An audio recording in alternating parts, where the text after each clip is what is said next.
கர்த்தராகிய இயேசு கிறிஸ்து நாமத்தில் உங்கள் அனைவருக்கு வாழ்த்துக்கள். இந்த நாளுக்கு நான் உயிருள்ள வார்த்தை, நீதிமான்கள் சிரசின் மேல் ஆசீர்வாதங்கள் தங்கும். நீதிமான்கள் சிரசின் மேல் ஆசீர்வாதங்கள் தங்கும். நீங்கள் நீதிமான்கள், உங்கள் மேலே ஆசீர்வாதம் தங்கும், உயர்வு தங்கும், செழிப்பு தங்கும், விடுதலை தங்கும், மீட்பு தங்கும், சுகம் தங்கும். அல்லேலூயா. காரணம், நீங்கள் நீதிமான். எப்படி? ரோமரில் இயேசுவின் இரத்தத்தாலே நீங்கள் நீதிமானாய் மாறி இருக்கிறீங்க.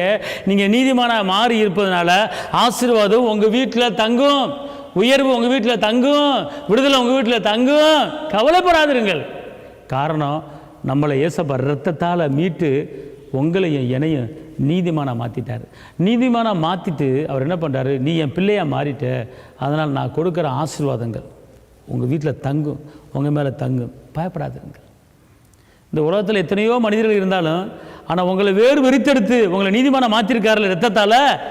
நீதிமானாக மாற்றிட்டு ஆசீர்வாதத்தையும் சந்தோஷத்தையும் சமாதானத்தையும் உங்கள் வீட்டில் தங்க வச்சுட்டாரு. சமாதானம் பாருங்க. சமாதான காரணர் நீங்கள் தானே, சர்வ வல்லவரும் நீங்கள் தானே, சமாதான காரணர் நீங்கள் தானே, சர்வ வல்லவரும் நீங்கள் தானே. இயேசு நீங்கள் இருக்கையில் நீங்கள் சோர்ந்து போகாதீங்க. அவர் எல்லாமே பார்த்து கொள்வாருங்க.